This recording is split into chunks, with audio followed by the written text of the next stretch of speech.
Sa unang 100 araw ng panunungkulan ni Pangulong Ferdinand Marcos Jr., ibinahagi niya ang ilang pangunahing nagawa ng kanyang administrasyon. Kabilang dito ang pagbabayad ng 1.4 bilyong pisong unpaid claims para sa special risk allowance ng mga health workers, pagbabalik ng 28 milyong mag-aaral sa face-to-face learning at pagpapalawig ng libreng sakay para sa mga estudyante. Binigyang prioridad din niya ang mga magsasaka sa pamamagitan ng dagdag na pondo para sa High Value Crop Program, tulong sa mga nasalanta ng bagyo at pagsususpindi ng amortization.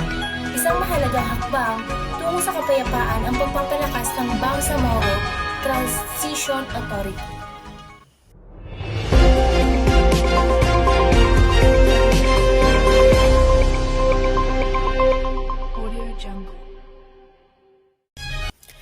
Dumako naman tayo sa mga kasalukuyang oportunidad ng ating OFW.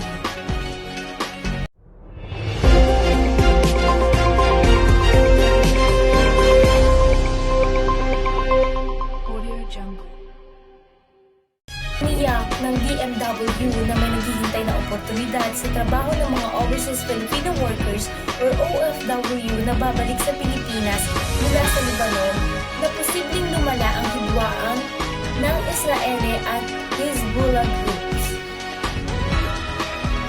Ayon kay DMW Secretary Hans Leo Hakda, may nakalatag na Post-Repatriation Assistance ang DOLE at Technical Educational and Skills Development Authority or TESDA para sa mga uuwing Pinoy mula sa Lebanon. Mayroong pagsasaayos sa trabaho nila o facilitation. Mayroong mga job opportunities na nakalaan sa DOLE. Meron din mga opportunities sa kanila sa pagsasanay. Ang TESDA nandoon nagbibigay ng mga vouchers para makapili yung mga manunumpalik ng kurso sa pagsasanay at institusyon na papasukan nila. Pahayag ni Kakdak sa panayam ng GMA News na unang balita. Sinabi rin ni Kakdak na tutulungan nila ang mga OFWs para makahanap ng mga trabaho sa ibang bansa.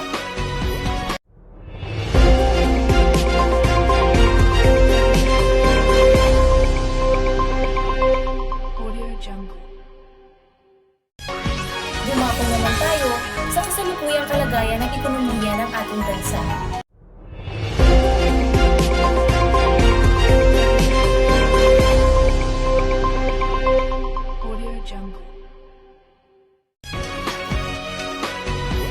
Dahil sa mga proyektong infrastruktura ng pamahalaan, pagbubukas ng mga dayuhang negosyo at pagtaas ng demand sa ating mga produkto sa ibang bansa.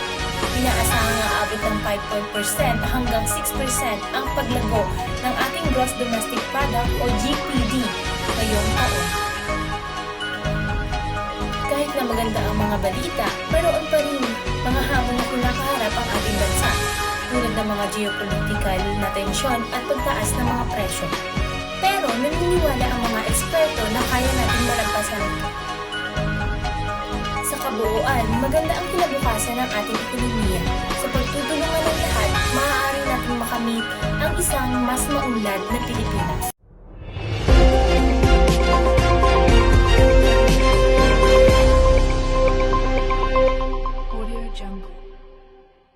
Ayan, dumako naman tayo sa kalagayan ng ating mamamayan sa bansang Pilipinas.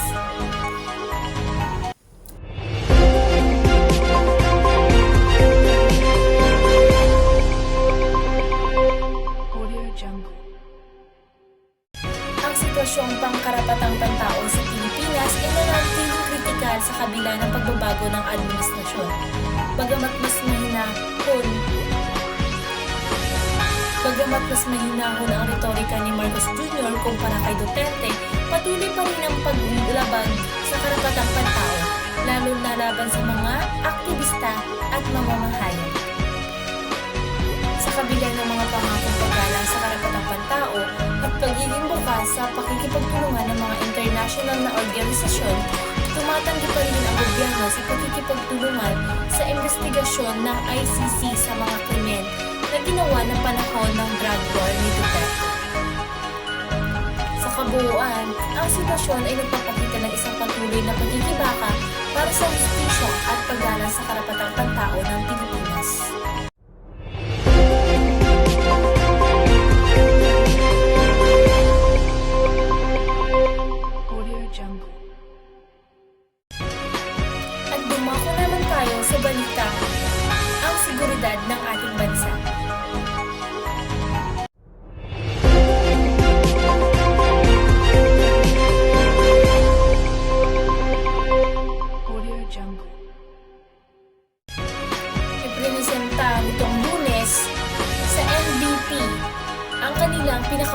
sumasangga ng pagpapalakas ng kanilang seguridad sa Pilipinas. Sa loob lamang ng 3 segundo, kaya nitong i-scan ang buong katawan ng sino mang bibisita. Walang makalusot, maging ito man ay cellphone, kontrabando o iba pang ipinagbabawal na gamit. Ang Bacoor ay kasalukuyan may 2 RS4 body scanner na nagkakahalaga ng 20 milyong piso. Target ng Bacoor na lagyan din nito ang iba pang penal colonies na hinaharap bilang bahagi ng kanilang pagpapatuloy sa kampanya laban sa sinunggaliang mga iligal na bagay sa loob ng mga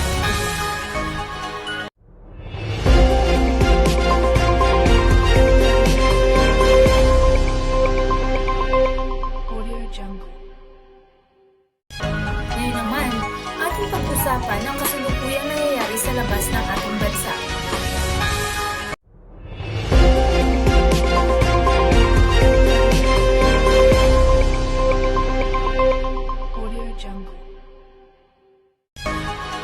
Nito lamang Enero 9 na naganap ang wildfire sa California. Patuloy na nagbabanta ang wildfire sa California habang mabilis na kumalat ang sunog sa Los Angeles. Libo-libong ektarya ng kagubatan ang nasunog sa nagdulot ng paglikas ng daang-daang pamilya. Ayon sa mga otoridad, ang matinding hangin at tuyong panahon ang pangunahing dahilan ng mabilis na pagkalat ng apoy. Nagbabala rin sila na ang sitwasyon ay nananatiling delikado at pinapayuhan ng mga residente na maging alerto at sundin ang mga tagubilin ng lokal na pamahalaan.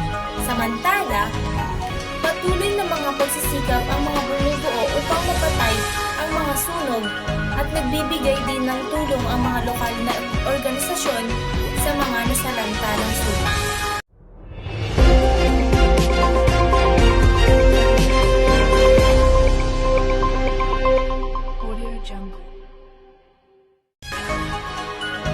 Nito lamang Enero 9 na naganap ang wildfire sa California. Patuloy na nagbabanta ang wildfire sa California habang mabilis na kumalat ang sunog sa Los Angeles. Libo-libong ektarya ng kagubatan ang nasunog sa nagdulot ng paglikas ng daan-daang pamilya. Nito lamang Enero 9 na naganap ang wildfire sa California. Patuloy na nagbabanta ang wildfire sa California habang mabilis na kumalat ang sunog sa Los Angeles. Libo-libong ektarya ng kagubatan ang nasunog sa nagdulot ng paglikas ng daang-daang pamilya. Ayon sa mga otoridad, ang matinding hangin at tuyong panahon ang pangunahing dahilan na mabilis na pagkalat ng apoy.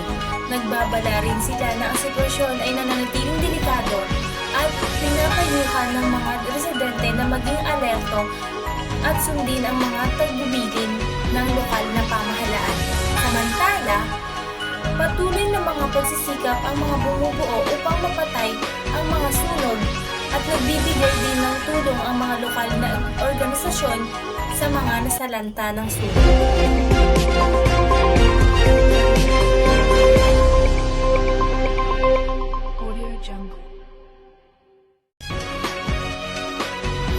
Ito po si Jerwin M. Kumbaga at ito ang mga pangunahing balita sa ating bansa.